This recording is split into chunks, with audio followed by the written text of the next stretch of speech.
Olá pessoal, tudo bem com vocês? Vamos continuar aqui as nossas aulas de direito penal, trabalhando com a parte geral do nosso Código Penal, tá? Nós estávamos falando sobre os elementos do crime, são vários os elementos, vocês lembram? Eu coloquei anteriormente que hoje, modernamente, os elementos são três. Nós temos o fato típico, a antijuridicidade ou ilicitude e também a culpabilidade, tá ok? Já falamos disso em aulas anteriores, estamos estudando o fato típico. Vamos estudar agora o último elemento do fato típico. Pessoal, vamos falar da chamada tipicidade. Mais especificamente, a tipicidade penal, né? Vamos falar primeiro da evolução dessa tipicidade penal? O fato típico, como já estudamos, é o primeiro elemento do conceito analítico de crime. Você tem várias teorias, estão lembradas disso, fiz um quadro sobre os conceitos, né, as formas como a gente analisa o crime, e nós optamos pelo o mais adequado, que seria aí na nossa visão, o conceito analítico do crime. São elementos, né, desse conceito. A conduta, dentro do fato típico, claro, nós temos a conduta, o resultado, o nexo causal, que falamos na última aula, e a tipicidade penal. Muito bem. Nós vamos tratar hoje da tipicidade, tá ok? A compreensão sobre tipicidade penal tem evoluído muito de acordo com as novas concepções aí sobre o direito penal. Lembra? Sempre estão estudando, há sempre uma evolução. A teoria tradicional, entendamos aqui mais antiga, compreendia a tipicidade sob o aspecto meramente formal. Veja, quando eu falo formal, pessoal, aqui, lembre-se sempre, qual é a forma do tipo penal? A forma. Como é que você o vê? Como é que você enxerga? E aí é simples, né? No Código Penal. Você lê a lei, tá lá na lei explicando o que é, né? O que é o crime, qual é o crime, o furto, o roubo, o homicídio. Esse é o aspecto formal. Assim, conceituava-se na teoria tradicional a tipicidade como a subsunção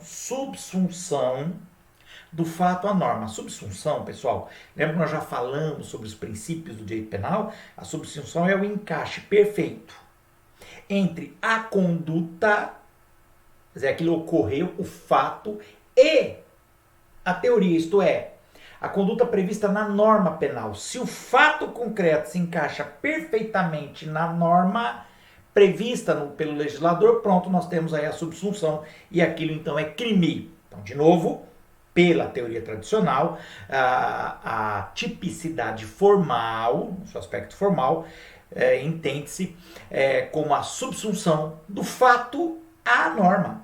Beleza. Assim, aquele que subtraía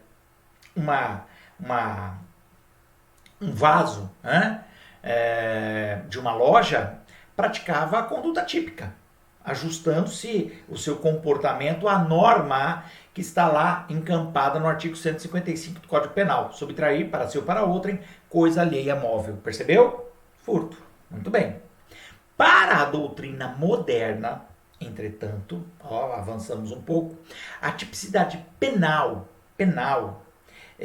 engloba tipicidade formal, que está lá escrita no tipo penal, na lei, né, que aquilo é crime, e a tipicidade material. Opa, já tivemos aí uma mudança, né? Você tem dois elementos. Para a doutrina moderna, a tipicidade penal é a soma da tipicidade formal e da material. Material quer ver? Pessoal, a tipicidade penal deixou de ser uma mera subsunção do fato à norma, obrigando também um juízo de valor, consistente em analisar aí a relevância da lesão, ou do perigo, né, de lesão ao bem jurídico tutelado. Entendeu? Vamos lá. É somente sob essa ótica, pessoal, que se passa a admitir o princípio da insignificância como hipótese de atipicidade. No caso, a tipicidade material da conduta. Quando eu falo em tipicidade material, nós não estamos vendo apenas o que está escrito na lei dizendo que aquilo é crime. Você tem que ver se houve uma relevância na lesão. Por exemplo, Se eu subtrair um computador de um escritório, um computador é um negócio cabeceira, né? Um laptop que estava lá num escritório, eu estou lá esperando para ser atendido e a pessoa sai para ver alguma coisa, eu vejo um laptop ali, um notebook, falo, quer saber? Cato o notebook e levo embora. Furto. Então tá bom. Pela tipicidade formal, é furto. Subtrair coisa alheia móvel para si ou para outro. Tipicidade material. Quanto custa um notebook? O notebook é um troço caro, hein? Um negócio cabeceira. Quanta informação tem ali, quanta coisa importante, então. Agora veja bem. Então nós temos um crime, temos. Se em vez de eu subtrair o notebook, o laptop, eu pegasse simplesmente uma folha de papel em branco. Uma folha sulfite de papel em branco. Ou uma caneta, essas Bic. Bic, simples, não é caneta boa não, caneta, né, simples, uma Bic. Eu te pergunto, agora esse meu furto, que foi furto, né, da folha de papel sulfite, quanto vale uma folha de papel sulfite? Você está me entendendo? Essa minha conduta é crime? Formalmente é, percebeu? Tá lá, subtrair. Agora, imaterialmente? Materialmente seria na realidade mesmo, fato concreto. A subtração desta folha de papel sulfite tem relevância? É uma lesão relevante para o patrimônio ali daquele escritório? Vocês estão me entendendo? Houve uma lesão ao patrimônio? Houve. Né? A folha de papel sulfite vale. Afinal de contas, o dono do escritório comprou a folha, uma resma de papel sulfite. Mas eu levei uma folha. Aí eu te pergunto, houve uma lesão razoável ao patrimônio daquele escritório? Entendeu o que é tipicidade material?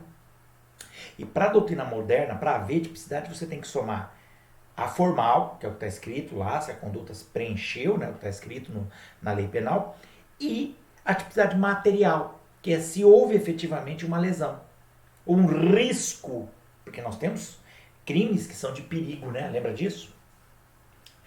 Se houve realmente um perigo de lesão mesmo ao bem jurídico, né? Entendeu a ideia? Muito bem. Agora voltando ao que eu falei. Então, é somente sob essa ótica que se passa a admitir, pela doutrina moderna, o princípio da insignificância como hipótese de atipicidade material da conduta. Entendeu por que é o princípio da insignificância? Ele é utilizado aí pela doutrina moderna nesse aspecto, tá? Se não houver uma tipicidade material, nós não teríamos o crime. Olha que bacana, né? Assim, no exemplo lá, né? Embora haja uma tipicidade formal, aquele é crime. A conduta do agente em subtrair a caneta Bic, a folha de papel sulfite, não representa uma lesão relevante e intolerável ao bem jurídico tutelado, que é o patrimônio. Percebeu? Então ele se encaixa na doutrina, no entendimento tradicional, tipicidade formal, mas não na tipicidade material. Beleza? Bacana. Só que nós temos uma terceira visão, terceira teoria ou corrente, como queiram, que eu já comentei rapidamente em sala de aula e agora vamos falar sobre ela. Aqui, nessa matéria, tipicidade. O doutrinador Eugênio Raul Zaffaroni, tá? Ele fez um upgrade, né? Ele deu uma alterada aí na concepção moderna. Ele incluiu mais elementos dentro do elemento fato típico. Ele desenvolveu, o Zaffaroni, a chamada teoria da tipicidade conglobante. Tipicidade conglobante. Então nós temos, preste bem atenção, na teoria moderna, que tipicidade é o aspecto formal. Na tradicional. Na visão contemporânea, moderna, é o aspecto formal e material. Então tem que ter tipicidade formal e tem que ter tipicidade material. Já para Zaffaroni, ele criou mais um elemento. Ele fala da chamada teoria da tipicidade conglobante. Aqui, a tipicidade penal é a soma entre tipicidade formal e tipicidade conglobante. Essa conglobante, ela é composta pela tipicidade material e porque ele chama de antinormatividade do ato. O que é isso? Ato não determinado ou não incentivado por lei, tá? Antinormatividade. Ele entende que há regras dentro do direito que acabariam retirando a normatividade de uma regra, tá bom? Pessoal, o que é essa tipicidade conglobante? Vamos tentar compreender isso. A proposta da teoria da tipicidade conglobante é harmonizar os diversos ramos do direito. Não usar só o direito penal, não. Usar os outros. Partindo-se da premissa de que o ordenamento jurídico é um só. Então não é só direito penal. É direito penal com direito civil, com direito administrativo, com direito constitucional, com direito tributário. Então esse é o direito todo. Você não pode olhar só para o penal. Na visão da teoria, é uma incoerência o direito penal estabelecer uma proibição de comportamento determinado ou que seja incentivado. Quer dizer, ele já é previsto ou incentivado por um outro ramo do direito. Quer dizer, para o penal é crime, mas outros ramos do direito aceitam aquela conduta, quando não até estimulam. Isso, teoricamente, criaria uma desordem jurídica na visão do Zaffaroni. Dentro dessa ideia dele, desse espírito, desse entendimento, para se concluir pela tipicidade penal de uma conduta causadora aí de um resultado, é imprescindível verificar não apenas a subsunção formal, fato tipo, que está lá descrito na lei, e a relevância da lesão ou do perigo de lesão, que é a tipicidade material, a relevância, tem que ter relevância. Tem que considerar também se o comportamento é antinormativo.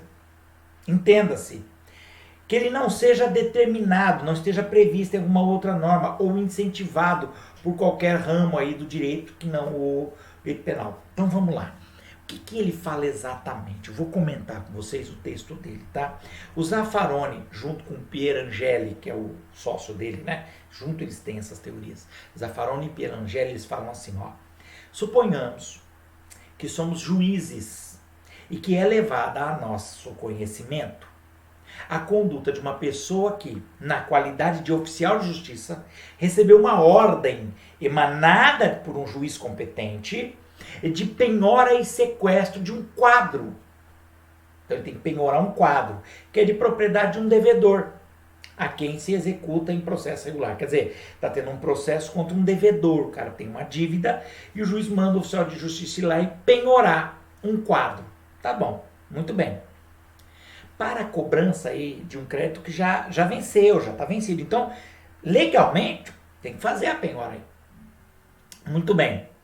No cumprimento aí desta ordem, judicial aí, dessa função que é competência do oficial de justiça, solicita o auxílio da força pública, da força policial.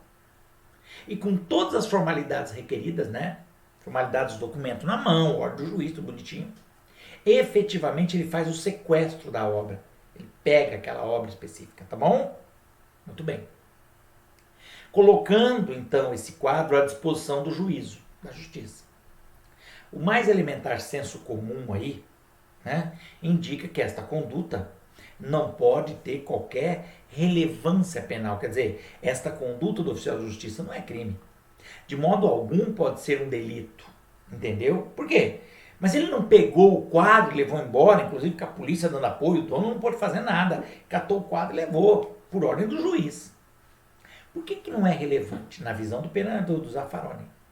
Bom, a resposta é de que esta conduta do oficial de justiça se enquadra no artigo 23, inciso 3º do Código Penal.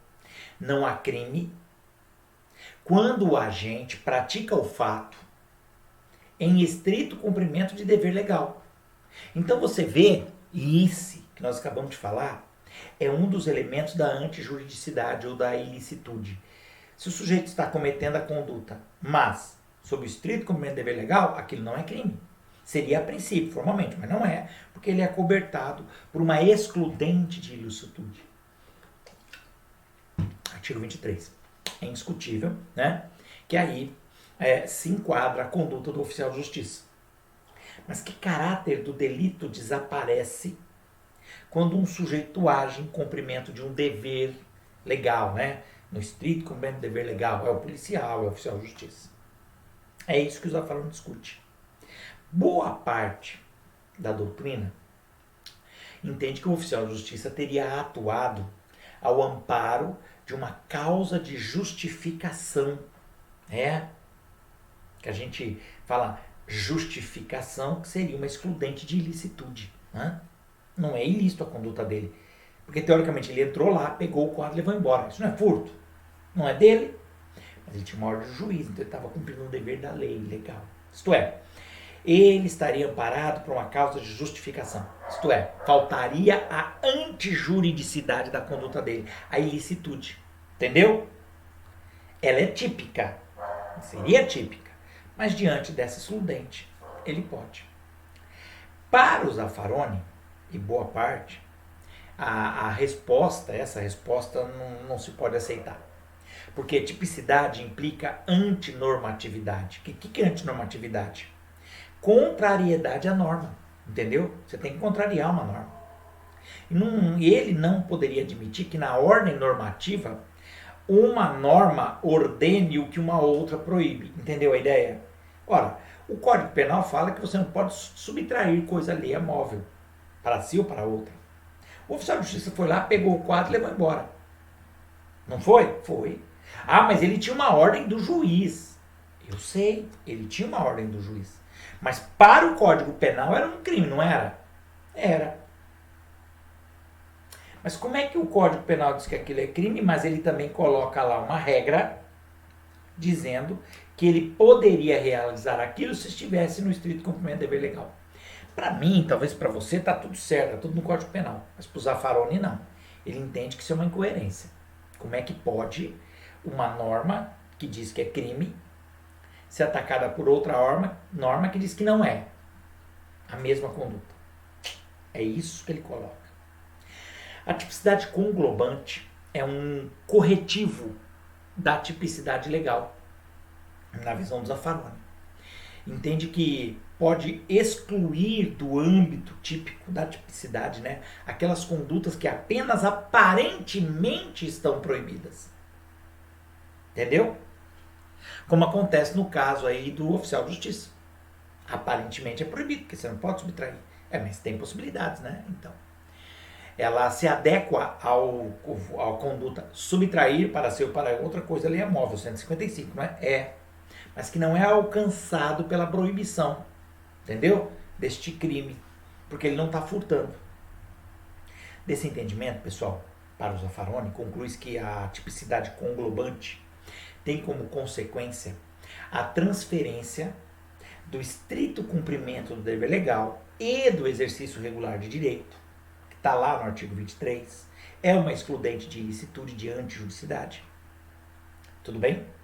Ele transfere essa situação, o estrito cumprimento do dever legal e exercício regular de direito, incentivado da ilicitude, né? Que isenta isso, né? Retira a ilicitude, para a tipicidade, servindo como suas causas de exclusão, tá? É um entendimento estranho, mas se você parar com calma para pensar, o que ele quer dizer? Ora, como é que uma conduta pode ser crime se numa outra norma há a possibilidade de realizar? Então não haveria. Mas se você for levar isso em conta, é só para algumas situações ou para todas?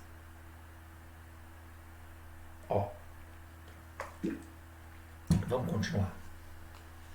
Vamos falar sobre as espécies da tipicidade formal, tá? Tipicidade formal, tá bom? Veja que nós colocamos as três teorias, concorda comigo? Os três tipos de tipicidade. A formal, a material e a chamada conglobante do Zaffaroni. Hoje a gente vai falar mais ainda sobre ela. Eu sei, você não entendeu tudo de conglobante. Eu entendi, calma. Realmente não é fácil. Não é fácil. Essa teoria é muito dele. Um exemplo, saindo um pouco só para falar da conglobante. Por exemplo, quando o MST MST invade uma propriedade. Uma invasão, é crime. Pois é, mas a Constituição Federal fala, no artigo 5º, dos direitos fundamentais, ele fala que a propriedade é garantido o direito de propriedade. Ah, então não pode invadir minha propriedade, né? Só que logo embaixo ele fala assim, a propriedade atenderá à sua função social. Então ele colocou aqui um detalhe, né? Se aquela fazenda não está sendo usada para nada, e acontece, né? Ninguém está plantando, não estão criando nada, está lá abandonada. Então não cumpre com a função social. Aí o MST pega a turma, vai lá e invade. Porque eu vou plantar, já que ninguém está plantando, não está usando para nada, eu vou usar. Vou fazer cumprir a função social. Entendeu? Na visão de alguns, a possibilidade ou não estar cumprindo com a função social, e tem que cumprir, daria guarida, daria a possibilidade do pessoal do MST entrar e tomar aquela fazenda para plantar, né? Entendeu? Você tem o Código Penal dizendo que é crime, mas você teria a Constituição dando aí a possibilidade de talvez ocorrer esse ato. Eu sei, né? Estranho, mas é isso, tá? Bom, vamos continuar que a gente vai trabalhando mais para esse conhecimento ficar mais sedimentado. Vamos falar de cada tipo de tipicidade. Tipicidade formal, aquela que está escrita, né? Então tá bom. São duas as espécies de tipicidade formal, pessoal. Ou de adequação típica, né? Adequar a conduta ao fato típico previsto na lei. É isso. A primeira é a chamada adequação típica imediata ou direta, na qual se opera um ajuste entre o fato e a norma penal. O fato que aconteceu, de verdade, e a norma penal que estava prevista lá na lei. Sem depender de dispositivo nenhum para complementar aquilo ali, tá? Se encaixa perfeitamente, acabou. Através aí de um único dispositivo se alcança a subsunção, lembra? O encaixe entre a conduta e o tipo penal, a norma prevista. Exemplo, A matou B. O comportamento de A se subsume com perfeição ao artigo 121 do Código Penal, que é o homicídio, matar alguém. Beleza, bacana. Temos aí a adequação típica, imediata, direta, sossegada. Por quê? Porque não precisa de nenhum outro dispositivo da norma, da regra, para poder fazer a subsunção. Tá bom? Há situações, no entanto, pessoal, em que a subsunção entre o fato e a lei penal, que incrimina uma conduta, né, depende de uma norma auxiliar. Trata-se da segunda espécie de tipicidade formal, a chamada adequação típica mediata, a outra era imediata, essa é a adequação típica mediata ou indireta, tá bom? É o ajuste entre o fato que aconteceu e a norma, previsão, né? Somente vai se realizar através da conjugação do tipo penal com uma norma de extensão. Quer dizer, precisa de uma outra norma para adequar. Entendeu? As normas de extensão que eu estou falando permitem a subsunção indireta, elas podem ser normas de extensão temporal, entendeu? Exemplo, a conduta de tentar matar alguém somente é punível em razão da norma descrita no artigo 14, inciso 2 do Código Penal. Por quê? Porque nós estamos falando de tentativa, não em morte. O sujeito tentou matar o outro, mas não matou, não conseguiu. Você vai punir ou não? Porque o tipo penal, é claro, é matar alguém, ponto. Ele matou? Matou. Então, beleza. Tipicidade direta imediata. Ele matou. Então tá. Ele atirou, acertou, mas o cara não morreu. Então ele tentou matar. Teoricamente, você não consegue jogar o cara no inciso 121. Por quê? Porque ele está escrito matar alguém. Nós temos que ser técnico, né? Está escrito matar. Você não matou, então não é. Mas para não deixar esta conduta ilesa, né? Tem que punir o cara de algum jeito. Você usa o artigo 14, inciso 2, que fala da tentativa. Tentativa. Como ele tentou, ele vai incidir no artigo 14.2 e no 121. Sem a norma do artigo 14, que é a tentativa, lendo o artigo 121 lá do Código Penal, a conclusão seria pela atipicidade do comportamento. É atípico. Por quê? Porque está escrito matar alguém. O cara morreu? Não. Então acabou. Não haveria, seria atípico. Por isso você tem que usar uma outra norma. Então aqui nós temos a adequação típica imediata ou indireta, porque você precisou puxar uma outra norma qualquer, uma outra regrinha, para fazer a subsunção. Percebeu? Essa é temporal. Temporal, tá? Porque não chegou a acontecer a conduta exatamente. Norma de extensão pessoal ou espacial. Pessoal ou espacial. O artigo 29 do Código Penal ele dispõe sobre o concurso de pessoas. Ele reflete uma norma auxiliar, viu? Você vê que muitas normas auxiliares estão na parte geral. A existência dessa norma auxiliar permite a subsunção indireta da conduta do partícipe. Aquele que não realiza o núcleo do tipo, mas que de qualquer modo, estava no 29, concorre para o delito, concorre para o crime. Aqui você percebe que aquele que praticar a conduta de, por exemplo, vigiar o local enquanto alguém realiza o crime de homicídio,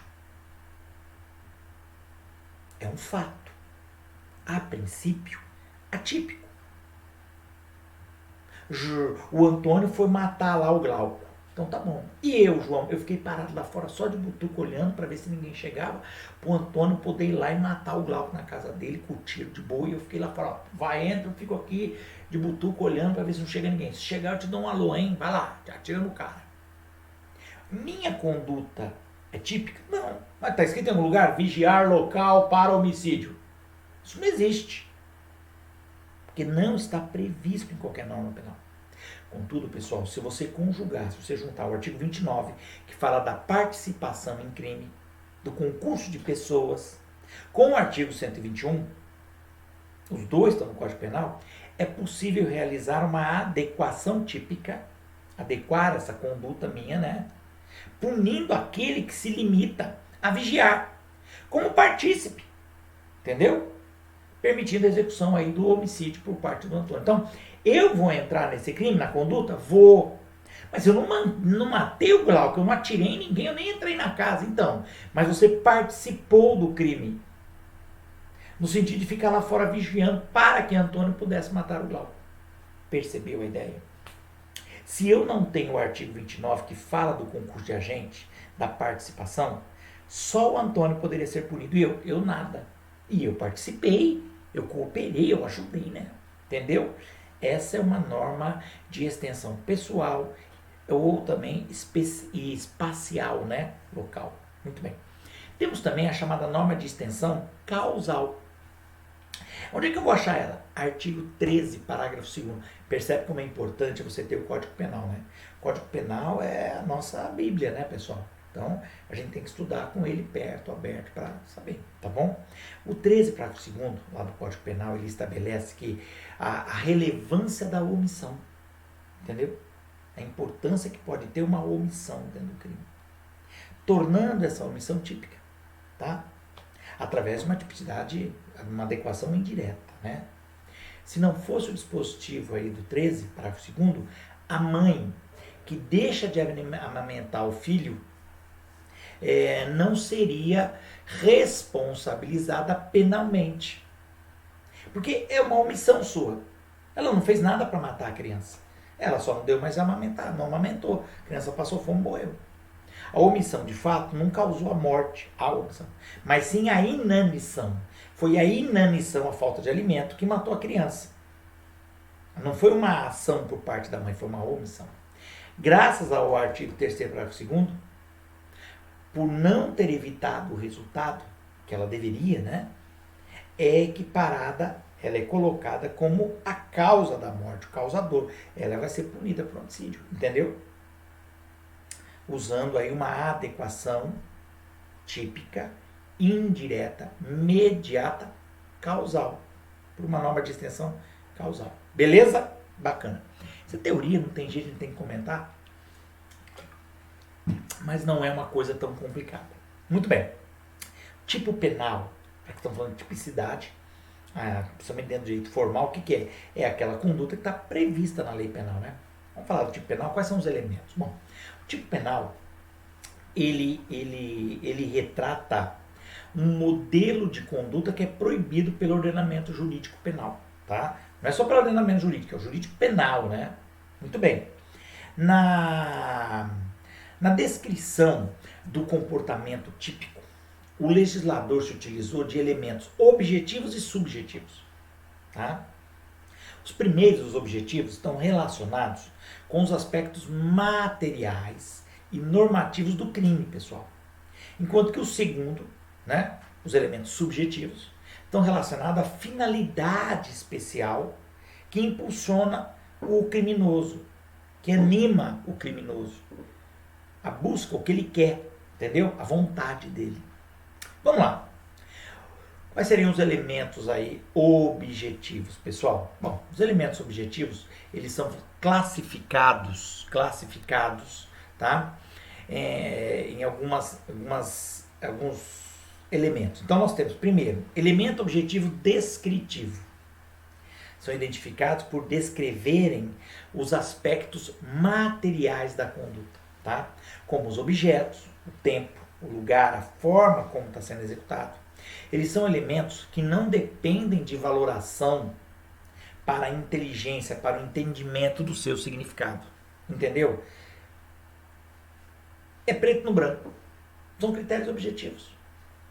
A doutrina causalista, né, que Belling, ele entendia que o tipo, como norma meramente descritiva, né, que é uma visão que foi já superada pelo Meyer, identificou os elementos normativos, embora visse eles como corpos estranhos ao tipo.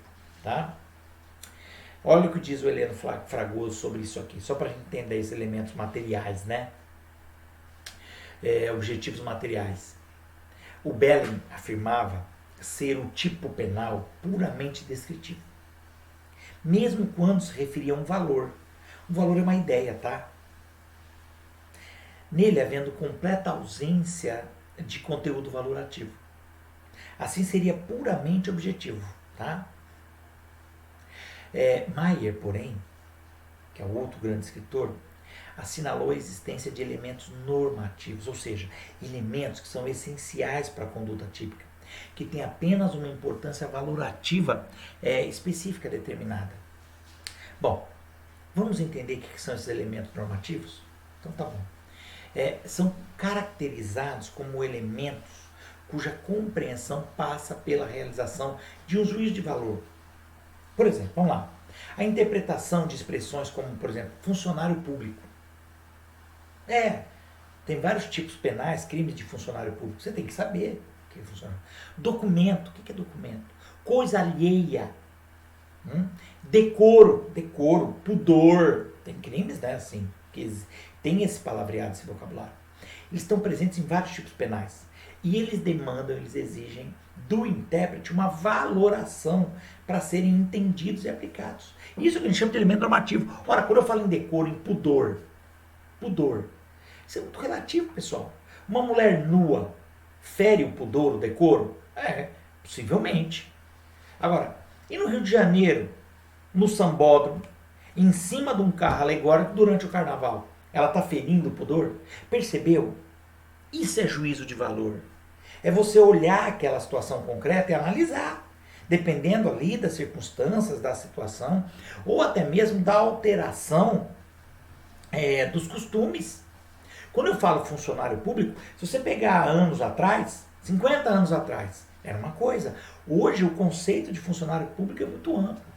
Entra inclusive indivíduos que nem são concursados, entendeu? Que não recebem diretamente do Estado, ou que nem recebem nada. Então veja como esse entendimento, essa ideia, essa expressão é o que a gente chama, exige um juízo de valor. O que seria isso? Uma análise. Verificar se realmente aquilo é o que parece ser, entendeu? Isso é elemento normativo. Exige juízo de valor, tá bom? O outro é o elemento objetivo científico, tá? Caracterizado aí por uma transcendência, né? Do mero elemento normativo. Ele vai além do simples juízo de valor, né? Exige, esse normativo exigiria aí um conhecimento do seu significado, né? Também estampado na ciência. A Lei 11.005, tem o artigo 24, ele utiliza, né? Ele pune utilizar, isso é um crime, embrião humano em desacordo com o artigo 5º da lei. Veja, embrião humano. Olha o termo, embrião humano. Ora, a expressão embrião humano não demanda juízo de valor. Ah, o que é? Tem que analisar para ver o que é um embrião? Não. Basta o conhecimento do seu significado, que é determinado pela ciência, pela biologia, entendeu? A biologia diz o que é um embrião humano. Ponto. Então, isso é um elemento objetivo científico. Se está num tipo penal, se ele falar em feto, embrião, isso aí é a ciência que vai dizer o que é. Você concorda comigo? Agora, quando ele fala funcionário público, bom, aí eu tenho que analisar, né? Tem que analisar, inclusive, o que a legislação fala que é funcionário público, né? Percebeu? Esses são os elementos objetivos. Objetivos porque eles são quase que fáceis de entender, né? Você consegue mensurá-los, eles estão escritos lá, inclusive. Já os elementos subjetivos, relacionados aí com a finalidade específica que impulsiona o criminoso, tá? Ou que deve impulsioná-lo, eles se dividem em elementos positivos e negativos. Os positivos, a finalidade que deve empolgar, animar, impulsionar o criminoso, o agente, para que o fato seja típico. Já os elementos negativos, é a finalidade que não deve animar, impulsionar o agente para gerar tipicidade. A lei de drogas, por exemplo, o artigo 33, parágrafo 3º, pune com detenção de 6 meses a 1 ano e multa, né? Quem oferecer droga, eventualmente e sem objetivo de lucro, a pessoa do seu relacionamento, para juntos eles consumirem. Perceba bem, eu estou falando de um tráfico comum, o cara que vende droga e pega. Não! É crime você oferecer uma droga para alguém que você conhece. A sua namorada, o seu namorado, seu ficante, um amigo, uma amiga. Você oferece droga toda vez. Não! Hoje eu estou aqui com os baseados. Vamos fumar um baseado? Você quer? Tá aqui, tá. Eu não estou cobrando nada, não estou pedindo dinheiro. Não costumo fazer isso constantemente. Como eu vou fumar um baseado, eu vou emprestar, vou passar para ela ou para ele, para a gente ir junto. Entendeu? É crime! É crime! Tudo bem que eles vão consumir, mas está lá. Tem pena, detenção de 6 meses a 1 ano. É uma pena menor, mas é. Percebe-se aqui, pessoal, na redação dessa conduta típica, uma finalidade especial que deve animar, impulsionar o criminoso, o agente. Qual? De consumir junto. Percebeu? A intenção é consumir junto. Porque se eu dou o cigarro de maconha para ele e vou embora, eu não vou consumir junto com ele. Aí eu vou estar em outro tipo penal, que eu estou fornecendo droga para alguém. E tem uma outra ainda, uma outra finalidade, que não deve aparecer. Qual que é? O objetivo de lucro, porque ele fala sem objetivo de lucro. Isso seria um elemento objetivo negativo. Porque se ele tiver objetivo de lucro, eu vou fumar um cigarro, mas você quer um? Eu te cobro 5 pelo cigarro. Você quer? Pronto, eu estou recebendo algum dinheiro. Eu já não encaixo nesse tipo penal. Que a pena é bem pequena, 6 meses. Mas como bem pequena? Pessoal, o crime de tráfico, em regra, a pena mínima é de 5. Pode chegar a 15 anos. 5 anos a 15 anos de reclusão. Aqui eu estou falando de detenção de 6 meses a 1 ano. Entendeu? Claro, se eu não tenho objetivo de lucro e se eu quero consumir junto. Que é um negócio que acontece muito, você concorda? Por isso a pena é menor. Esses caras, eu e o outro, na verdade eu não sou traficante, nós somos usuário. Por isso que a pena vai ser um pouco mais light, tá? Muito bem. Ocorre também aqui, pessoal, a doutrina faz referência a elementos modais. O que é isso? Modais. São relacionados especificamente às circunstâncias de tempo, local e modo de execução. Eles são tratados, no geral, né, como elementos objetivos, tá? Já falei lá atrás. Tempo, local, modo de execução, esse é elemento objetivo, tá bom? Em regra, é elemento subjetivo, tá bom? Mas há uma outra visão também, que eles chamam de modais, sem as quais o crime não se caracteriza. Por exemplo, o elemento modal de tempo no crime de roubo impróprio com o emprego de violência ou grave ameaça. A pessoa logo depois de subtrair da coisa. No roubo, eu tenho que ter violência ou grave ameaça. Mas isso pode ocorrer antes do roubo. Eu já chego dando soco para tomar o celular do cara. Eu chego e falo, me passa o celular. Ele olha assim para mim, eu não. Aí você, pá, mostra a arma para ele. Pronto, grave ameaça. Aí ele te passa o celular. Quer dizer, eu chego dando soco, então minha violência foi anterior. Eu já chego com a arma na mão ameaçando, a ameaça foi anterior. Ou eu ameaço na hora em que eu já peço o celular. É no momento. E se for logo depois? Temos aí um elemento modal, um elemento de tempo, que na verdade ele é objetivo, né? Quando eu exerço a violência ou a grave ameaça depois de subtraída. Quer dizer, eu chego, pego o celular do cara e a hora que ele me olha eu mostro a arma para ele. Eu já tô com o celular na mão, eu já subtraí. Aí eu mostro a arma. Ou na hora que ele vem eu falo, eu te mato, hein? Pronto. Se esse espaço de tempo entre a subtração e a violência ou a grave ameaça se estender além de um tempo razoável, você retira o roubo para caracterização desta conduta do agente. Percebe? Não é mais um roubo, tá bom?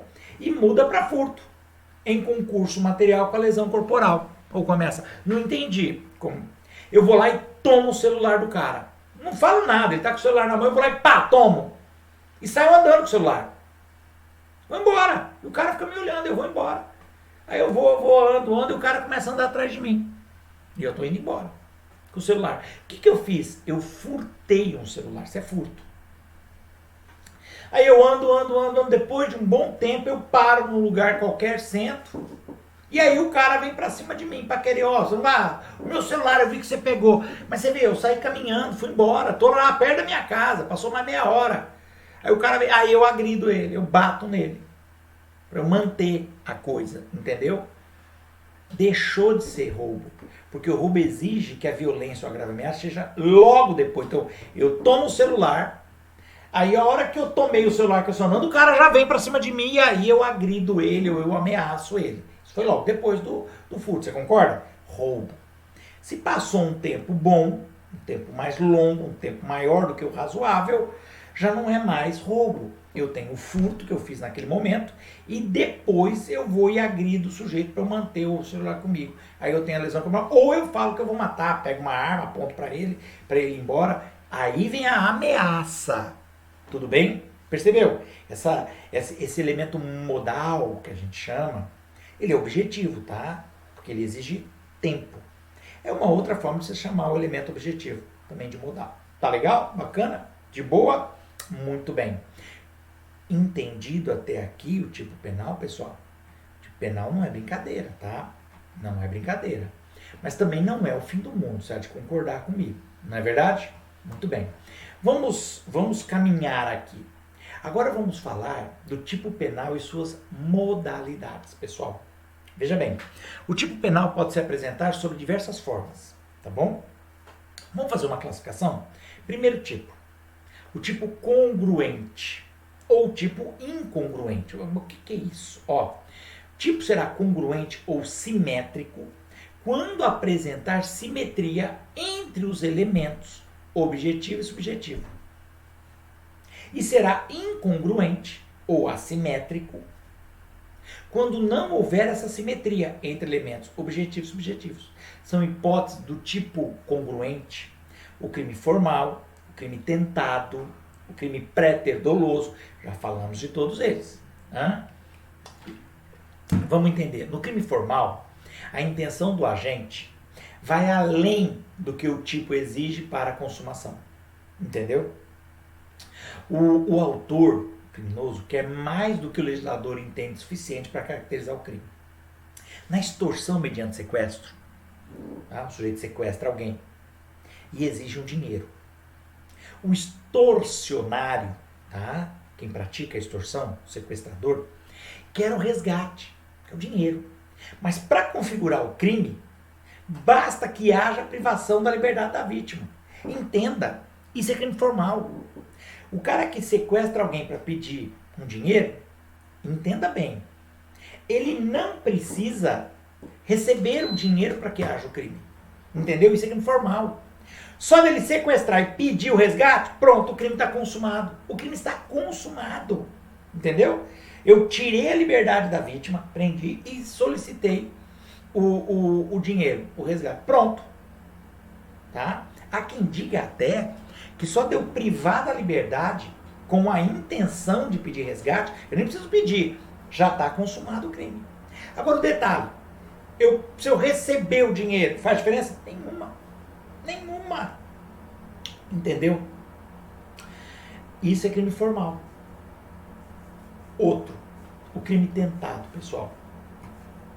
Apesar de subjetivamente completo, o dolo de quem mata é o mesmo dolo de quem tenta matar, concorda? O cara quer a mesma coisa. Objetivamente ele está incompleto. Como assim subjetivamente? Sempre que eu falo subjetivo, é a cabeça do cara. Na cabeça do cara ele foi para matar e ele atirou. O sujeito não morreu por quê? Porque o cara é durão na queda, não morreu. Mas subjetivamente não vamos discutir, o dolo era de matar, ele atirou para matar e acabou. Mas objetivamente não está completo porque o tipo penal fala em matar alguém. Não fala em matar ou tentar matar alguém, não, entendeu? Por isso que nós temos que ir a uma norma de extensão, que é o artigo 14, inciso 2, que nós falamos agora há pouco, né? Para poder encaixar a conduta. Muito bem. O préter doloso, nós já falamos, né? A intenção do agente fica aquém do que ele queria de verdade, tá? Na lesão corporal seguida de morte, por exemplo, 129, parágrafo 3º, o agressor, ele quer provocar um resultado, uma lesão. Eu quero quebrar a cara do sujeito, eu quero arrancar uns dentes dele, eu quero quebrar a perna, o braço dele. Mas, é isso que eu quero. Quero matar? Não. Mas por culpa, o que é a culpa? Culpa, negligência, imperícia, imprudência. Acaba provocando algo mais grave do que ele desejava. Acaba matando o sujeito. Ele não queria, tá? Não queria. Ora, se ele não queria, a ação inicial é dolosa, porque eu quero machucar. Mas a consequência, né? O resultado é culposo. Isso que a gente chama de crime préter doloso. Dolo na conduta inicial, culpa na consequência. Tudo bem? Beleza, boa. Outro, o tipo normal e o tipo anormal. Ó, veja bem, o que eu acabei de falar da tentativa, do crime formal, eles são aí tipos congruentes ou incongruentes, entendeu? Porque não há uma simetria entre elemento objetivo e subjetivo. Veja, no crime tentado, homicídio tentado, o elemento subjetivo tá beleza. Eu fui, atirei, eu queria matar, o tiro pegou no cara, então tá tudo certo. Elemento subjetivo tá tudo ok. E o objetivo? Não, esse não tá. Por quê? Porque o cara não morreu. Entendeu? Porque é incongruente, porque é assimétrico, porque os elementos não estão ali juntinhos. Agora, se o cara atira e mata, pronto, tá tudo certo. Elemento subjetivo, objetivo, tá tudo redondo. No préter doloso, eu queria bater no cara, eu queria arrancar uns dentes dele, quebrar um braço. Só, eu não quero matar o cara, mas acabei matando. Percebeu? A intenção era uma, subjetiva. Objetivamente aconteceu outra coisa. Por isso que é incongruente. Tá legal? Só pra gente saber. Tipo normal e tipo anormal. Outra classificação, né? Você tem o tipo, o fato tipo normal e o anormal. O primeiro, normal, se caracteriza por exibir aí apenas elementos objetivos. Só tem elemento objetivo. Modo, tempo, local, tudo redondinho. Ao passo que o segundo, o anormal, contém também elementos subjetivos, subjetivos, que exigem um juízo de valor, entendeu? Ou normativos, pudor, funcionário público, entendeu? Para essa teoria, pessoal, nós já vimos, né?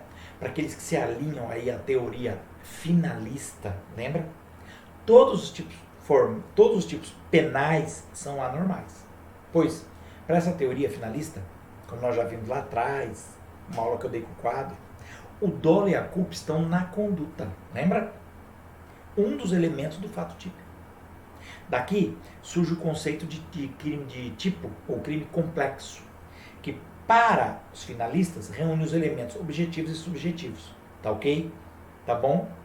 Você tem os dois elementos todos juntos, que eu acho que é o mais correto, né? Ora, se matar alguém tem que ter dolo de matar, né? Porque se eu não tenho esse dolo de matar, Muito bem. Poderia estar no homicídio culposo. Tipo simples e tipo misto, que é fácil. Tipo simples é o que contém apenas um núcleo que caracteriza a conduta. Quando eu falo um núcleo, vamos usar um verbo.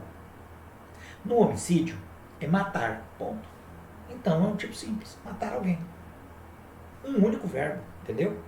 Já o tipo misto, ele apresenta duas ou mais condutas que tipificam aquele crime, entendeu? Aí a gente fala de crime de ação múltipla ou de conteúdo variado. Por exemplo, falamos do tráfico. O artigo 33, que traz as condutas do crime de tráfico, ele tem 18 verbos. 18. Vender, guardar, transportar, fornecer, droga. Percebeu? São vários verbos. Por isso que a gente chama de tipo penal misto. Vários verbos, vários núcleos que a gente fala do tipo penal, né?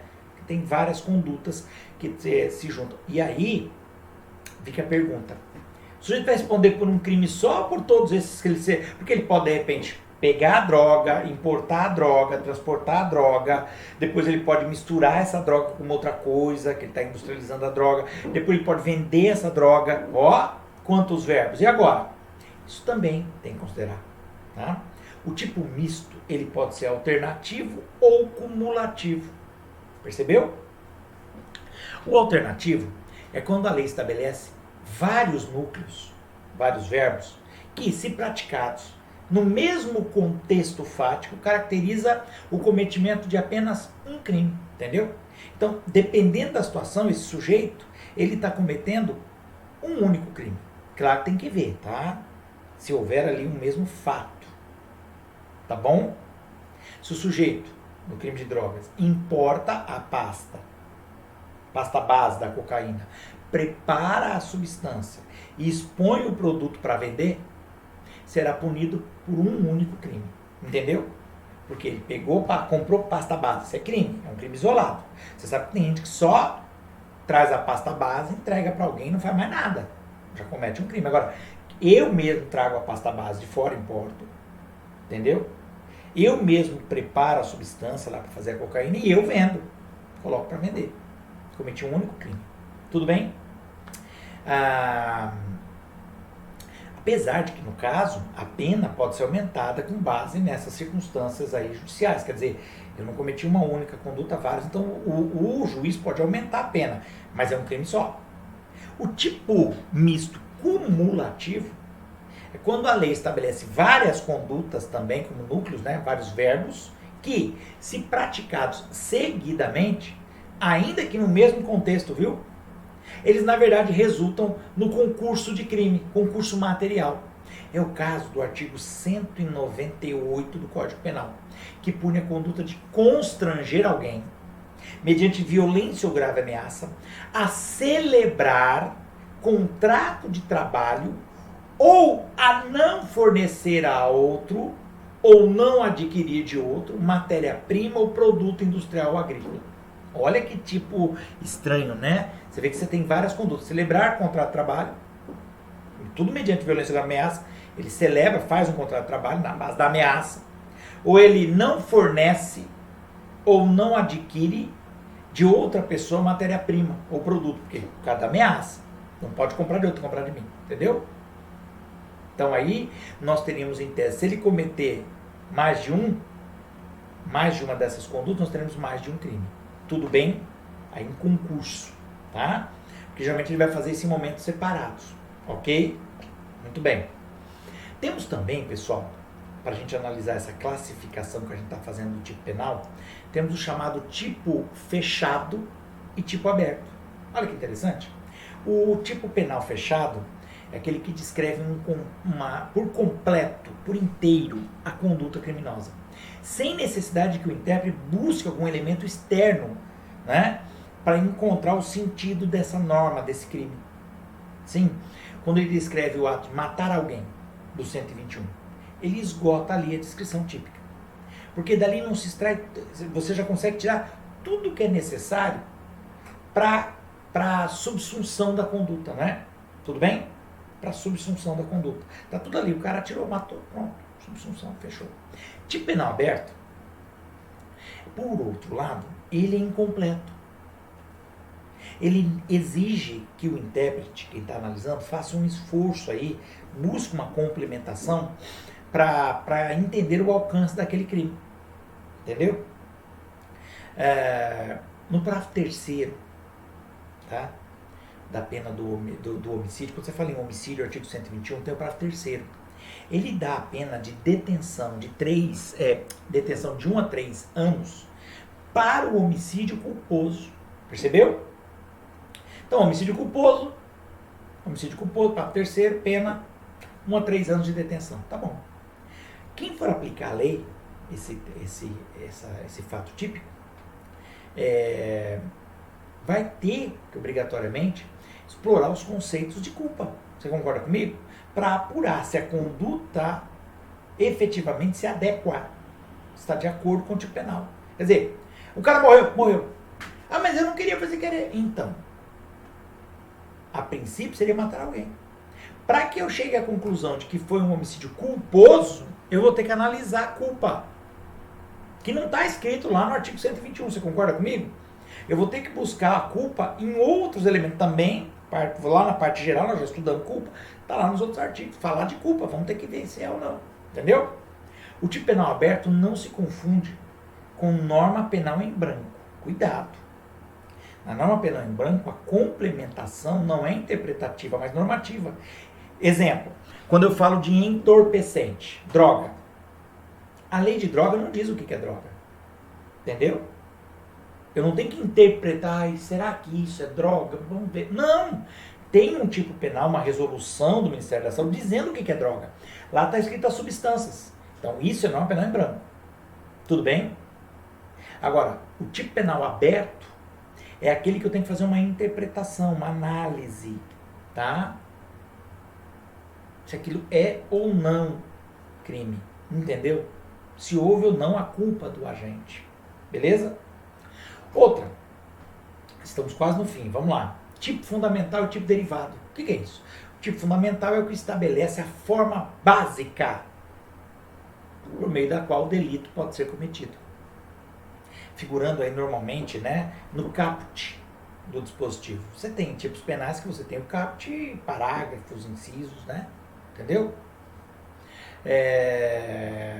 O tipo derivado, como o nome já diz, ele demonstra que ele é constituído a partir do tipo fundamental, inserindo aí circunstâncias que o qualificam, ou que aumentam ou diminuem a pena. Entendeu? Por isso que é um tipo derivado. Vamos lá, o 157, caput, é o roubo simples, tipo fundamental, roubo simples 157 caput. O parágrafo 2º institui causas de aumento de pena, dependendo aí de algumas circunstâncias do crime, do tipo de roubo que foi, vai ter aumento de pena. Então, o parágrafo 2º a gente chama de um tipo derivado, porque ele tem outros elementos além do tipo fundamental. Bacana? Bacana? Facinho? Sossegado? Muito bem. Bem legal, né? Pessoal, é bastante informação? Eu sei que é, tá? Não é fácil, não. Bastante informação. Eu peço a vocês que deem uma lida também. Eu vou mandar um material escrito para vocês. Se tiverem dúvida, me deem um alô. Mas eu peço encarecidamente que vocês vão a um outro material, a livro, tá? Eu enviei para vocês o livro novo, por exemplo, do Damásio, né? Junto com o Stefano. Deem uma lida nessa parte de tipicidade. Ou qualquer livro que você aprecie, que você goste, que você tenha acesso, tá bom? Procura lá no livro, no índice. Você vai ver a teoria do crime. Aí você vai ver fato típico. Procura fato típico, você vai ver tudo que nós já colocamos, conduta, resultado, nexo causal. Aí vai aparecer tipicidade, é ali. Vai lá, dá uma lida para você complementar. Queridos, uma única leitura ou uma única aula não resolve, tá? Mesmo que eu dei exemplos, são muitas informações, várias palavras, um pouco complexo, um pouco chato às vezes, mas pegue outro livro, pegue outro material. Eu vou mandar um resumo para vocês, mas de novo, é resumo, né? Tá bom? O livro é sempre mais adequado, tá? Vá ao livro, dê uma lida. Tudo bem? Qualquer coisa eu estou à disposição, tá bom? Espero que você tenha entendido. Forte abraço a todos. Bons estudos. Nos vemos na próxima aula. Fui.